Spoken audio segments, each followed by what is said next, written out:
अस्सलाम वालेकुम। तहरीक इंसाफ के साथ पिछले 2 साल में इतना कुछ हो चुका है कि अब इसे मजीद नुकसान का अंदेशा ही नहीं रहा। यही वजह है कि इमरान खान अपना मौक़िफ़ सख्त करते हुए यहाँ तक पहुँच चुके हैं कि इन्हें मजीद किसी सज़ा का खौफ रहा है, न किसी नुकसान का ख़दशा। पाकिस्तानी सियासत का ये हैरत अंगेज़ बाब है कि यहाँ सख्त मौक़िफ़ इख्तियार करने वाला सियासतदान अकेला रह जाता है, लेकिन इमरान खान के मामले में ऐसा नहीं हो रहा। उनकी अवामी पजीराई तो अपनी जगह, अहम बात यह है कि उनके साथियों में से भी कोई उन्हें छोड़ कर नहीं गया।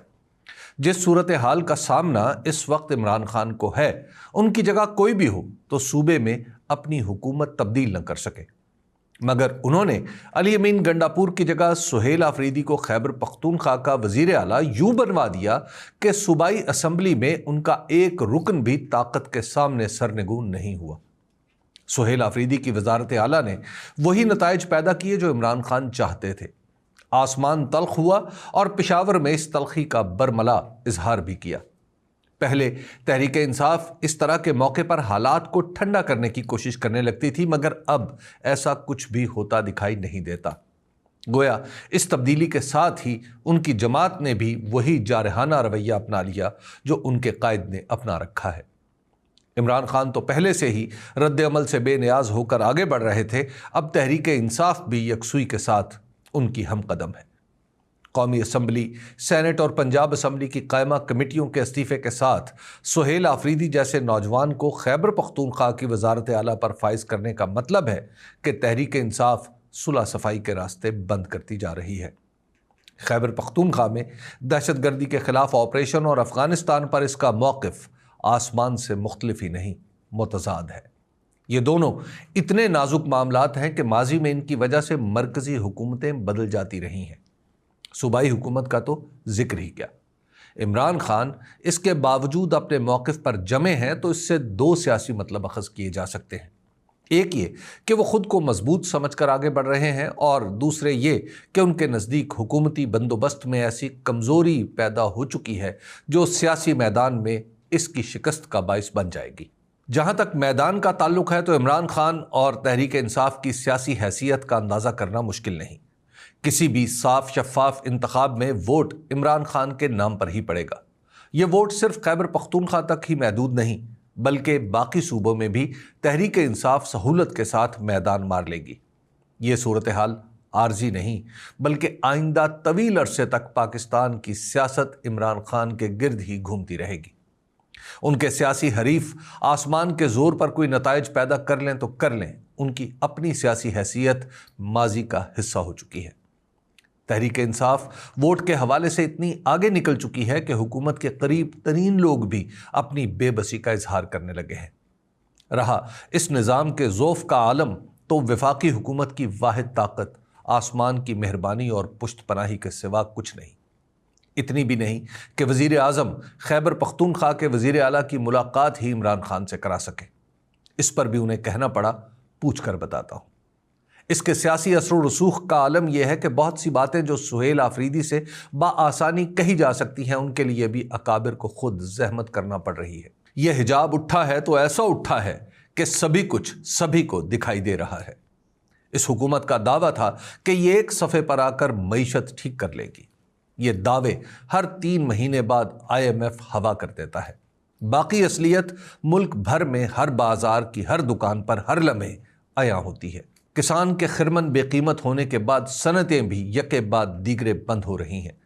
गैर मुल्की कंपनियां मुल्क छोड़ कर जा रही हैं, जिनमें ताज़ा इजाफा हॉलैंड की रंगसाज कंपनी एक्जो नोबिल है, जिसने पाकिस्तान में अपना कारोबार फरोख्त करने का फैसला कर लिया है। बैरूनी सरमायाकारी का हर ख्वाब किरची किरची होकर शाहराहे दस्तूर पर पड़ा है और खौफे असा कोई सवाल भी नहीं करने देता। इसके बाद रही सही कसर हमारे वो नफूसे नातका निकाल देते हैं जो अफगानिस्तान के साथ जंग छेड़ने की बातें करते रहते हैं। जिस मुल्क की हुकूमत ही जंग की बातें कर रही हो, वहाँ सरमायाकारी कौन करेगा और क्यों करेगा। जब कोई ग्रोह अवामी हिमायत से महरूम होने के बावजूद इक़्तिदार में आ जाए और फिर भी कुछ ना कर सके, तो ये हुकूमत मुखालिफ क़ुव्वत का क्लासिकी हदफ हो जाता है। सो इमरान खान ने यही किया है। उनसे कहा जाता था कि मोहलत दी जाए, तो पिछले 3 सालों से ये ग्रोह सियासतकारां ملک کو ایک قدم بھی آگے نہیں بڑھا پایا، لہٰذا مہلت والا باب تمام ہوا۔ ایک بھی ایسا مسئلہ نہیں جو انہوں نے حل کیا ہو، بلکہ ان کے طرز عمل سے ہر مسئلہ الجھ کر بحران بنتا چلا جا رہا ہے۔ سیاست، معیشت، خارجہ پالیسی جیسے مسائل جو آسانی سے نمٹائے جا سکتے ہیں، وہاں بھی آسمانی قوتوں کے استعمال نے اتنی پیچیدگیاں پیدا کر دی ہیں جو حل ہونے میں کئی برس لیں گی۔ اس کے علاوہ حکومت کو خود اس اتحاد کے اندر بھی مسائل کا سامنا ہے جو نادیدہ رسیوں سے باندھ کر وجود میں لایا گیا تھا۔ پیپلز پارٹی نے نمائشی پٹاخے چلاتے چلاتے اپنے گورنر کو سہیل آفریدی کے حلف میں رکاوٹ نہ ڈالنے کا حکم دے کر بتا دیا ہے کہ وہ مجبور سے ہی، مگر اتنی بھی نہیں کہ اپنے طور پر کچھ فیصلے نہ کر سکے۔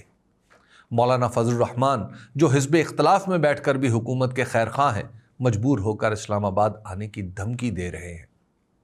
خیبر پختونخوا میں تحریک انصاف کا یکجان ہو کر سہیل آفریدی کے پیچھے کھڑا ہو جانا معمولی واقعہ نہیں۔ اسی کے اثرات ہیں کہ حکومتی وزیر برسر ٹی وی عمران خان کو بنی گالہ منتقل ہونے کی دعوت دے رہے ہیں۔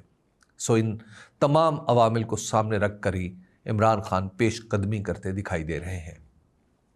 پاکستان کے موجودہ مسائل چاہے کسی بھی نوعیت کے ہیں، دراصل سیاست سے جڑے ہیں۔ پاکستان کی سب سے بڑی جماعت کو دیوار کے ساتھ لگا کر اگر کوئی یہ سمجھتا ہے کہ اس بحران سے ملک کو نکال سکتا ہے تو اس کو 7 سلام پیش کیے جا سکتے ہیں، بات نہیں ہو سکتی۔ یہ نکتہ عام طور پر حکومتوں کو اسی وقت سمجھ آتا ہے جب وقت گزر چکا ہو۔ اس بیچاری حکومت کا تو وقت کبھی آیا ہی نہیں تھا۔ اس کی حیثیت محض شطرنج پر رکھے مہروں کی ہے۔ اب البتہ اس بیچاری کو بغیر کچھ کیے ایسے بھمر کا سامنا ہے جس میں سے ڈوب ہی جانا ہے۔ اس کی رائے گاں قربانی کے بعد شاید نظام کی سمجھ بوجھ میں بھی اضافہ ہو جائے۔ صرف پاکستان کی تاریخ نہیں، دنیا کی تاریخ کا سبق ہے کہ جب طاقتور عوام کے اصل نمائندوں کے تقاضوں کو نہیں سنتے تو ان کے بعد آنے والوں کے پاس مطالبات کی لمبی فہرست ہوتی ہے۔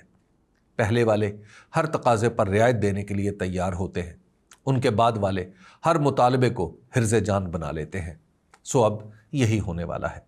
اگلے مہینے سے مطالبات کی آمد کا سلسلہ شروع ہوگا جو آئندہ الیکشن تک جاری رہے گا۔